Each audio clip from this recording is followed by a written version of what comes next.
आज के प्रोग्राम में हम देखेंगे मेरे कप्तान का इंसाफ। नाज़रीन, बरतानिया के साबिक वजीर आज़म विलियम ई ग्लैडस्टोन ने कहा था कि इंसाफ में ताख़ीर इंसाफ से इनकार के मुतरादिफ है। ये मशहूर मक़ूला इस्तेमाल तो अदालतों के निज़ाम इंसाफ के हवाले से होता था, लेकिन अब ये मक़ूला मेरे कप्तान की बनाई गई इंसाफ की तहरीक पर सादिक आता है।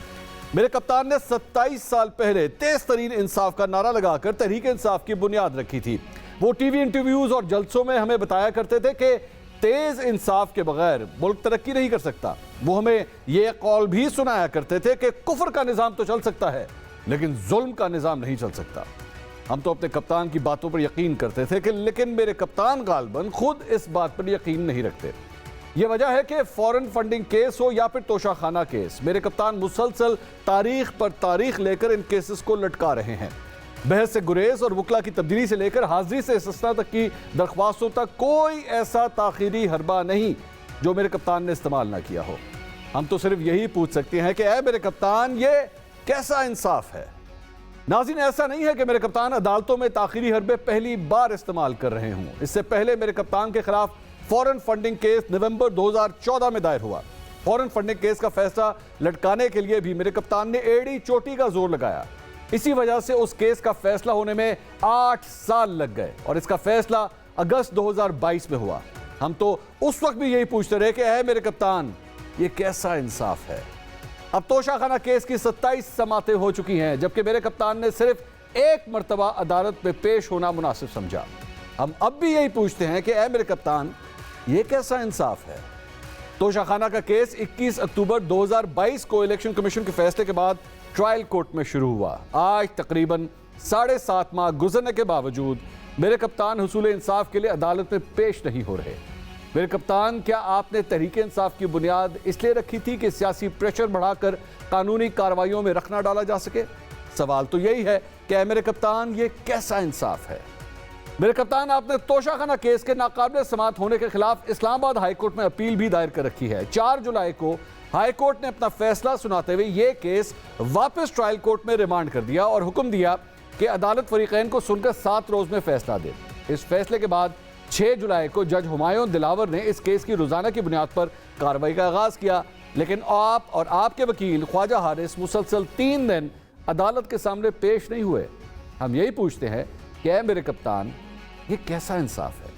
फिर अदालत ने दरख्वास्त के काबिल समाअत होने का फैसला सुनाते हुए 12 जुलाई से ट्रायल के बाकायदा आगाज का हुक्म दिया। मेरे कप्तान, अब 12 जुलाई थी, आज फिर जज हुमायूं दिलावर की अदालत में पेश नहीं हुए। क्या हम पूछ सकते हैं कि ऐ मेरे कप्तान, ये कैसा इंसाफ है। नाज़रीन, आज मेरे कप्तान के खिलाफ ट्रायल अदालत में तोशाखाना केस की 27वीं समाअत हुई, जिसमें district and session court Islamabad ने तोशाखाना केस में मेरे कप्तान की हाजिरी से इस्तिस्ना की दरख्वास्त आखिरी बार मंजूर कर ली। जब तहरीक इंसाफ के वकील नियाजुल्लाह नियाजी ने मेरे कप्तान की हाजिरी से इस्तिस्ना की दरख्वास्त की तो एडिशनल सेशन जज हुमायूं दिलावर ने रिमार्क्स दिए कि 7 माह से केस इल्तवा का शिकार है। कभी ऐसा देखा है कि 7 माह से केस चल रहा हो और मुलजिम सिर्फ एक बार अदालत में पेश हुआ हो। दौरान समाअत तहरीक इंसाफ के वकील शेर अफजल मरवत और मुअज़्ज़ज़ जज हुमायूं दिलावर के दरमियान तल्ख जुमलों का तबादला हुआ। जज ने पीटीआई वकील को मुखातिब करते हुए कहा कि हम आज आपकी कोई बात नहीं सुन रहे, कल देखा जाएगा। जिस पर वकील शेर अफजल मरवत ने कहा कि आप इस तरह नहीं कर सकते। मुअज़्ज़ज़ जज ने कहा कि लगता है आपको इसी मकसद के लिए लाया गया है। जिस पर पीटीआई के वकील ने कहा कि अगर मैं ये कहूं कि आपको इस केस के लिए लाया गया है तो। अदालत ने कहा कि आपके इस रवैये की वजह से मुल्ज़िम के नाकाबिल जमानत वारंट जारी करता हूं। अदालत ने चेयरमैन पीटीआई को कल जाती हैसियत में तलब कर लिया, जबकि गवाहान को भी पेश होने की हिदायत कर दी। मेरे कप्तान के वकील के रवैये पर यह पूछना तो बनता ही है कि ऐ मेरे कप्तान, ये कैसा इंसाफ है। नाज़रीन, एक तरफ इस केस की समाअत ट्रायल कोर्ट में कल दिन 11 बजे होगी, दूसरी तरफ यही केस इस्लामाबाद हाई कोर्ट में भी ज़ेरे समाअत है, लेकिन इसकी समाअत चीफ जस्टिस की अदालत की वजह से नहीं हो सकेगी। जबकि तीसरी तरफ मेरे कप्तान इस्लामाबाद हाई कोर्ट के 4 जुलाई के फैसले के खिलाफ पहले ही सुप्रीम कोर्ट में पिटीशन दायर कर चुके हैं। यूं मेरे कप्तान इस रेफरेंस के खिलाफ बेक वक्त सेशन कोर्ट, हाई कोर्ट और सुप्रीम कोर्ट में जंग लड़ रहे हैं। पूछना तो बनता है कि मेरे कप्तान, ये कैसा इंसाफ है। नाज़रीन, हुसूल इंसाफ का जो तरीका मेरे कप्तान ने इख्तियार कर रखा है उस पर हम 7 सवाल पूछते हैं। सवाल नंबर 1, मुसलसल 27 साल तक कानून की बालादस्ती का प्रचार करने वाले मेरे कप्तान हसूल इंसाफ के लिए अदालत के सामने पेश होने से गुज़िश्ता 7 माह से क्यों कतरा रहे हैं? सवाल नंबर 2, ये दुरुस्त है कि तोशाखाना केस 1043 दिनों के बाद अदालत के सामने लाया गया, लेकिन ए मेरे कप्तान, अगर आपके हाथ साफ हैं तो आप किसी तकनीकी पहलू के पीछे छुपने के बजाय इसका मेरिट पर सामना क्यों नहीं करते? सवाल नंबर 3, मेरे कप्तान का यह एतराज है कि केस इस्लामाबाद की अदालत के बजाय मियांवाली की डिस्ट्रिक्ट कोर्ट में चलना चाहिए। ए मेरे कप्तान, क्या आप किसी मखसूस अदालत से इंसाफ हासिल करने के ख्वाह हैं? सवाल नंबर 4, मुतअद्दिद बार अदालती हुक्म के बावजूद अदालत के सामने पेश ना होकर ए मेरे कप्तान, क्या आप हसूल इंसाफ में रुकावट नहीं बन रहे? सवाल नंबर 5, मेरे कप्तान, आप 2 नहीं 1 पाकिस्तान का नारा लगाते हैं।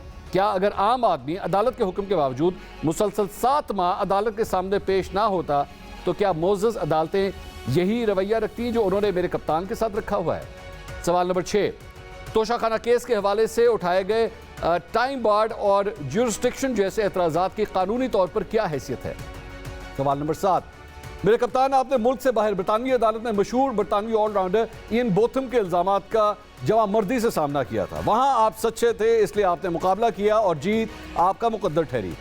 मेरे कप्तान, अगर आप बरतानिया में अपने ऊपर लगे इल्ज़ामात का दिफा कर सकते हैं तो यहां अपने मुल्क में ऐसा क्यों नहीं कर सकते?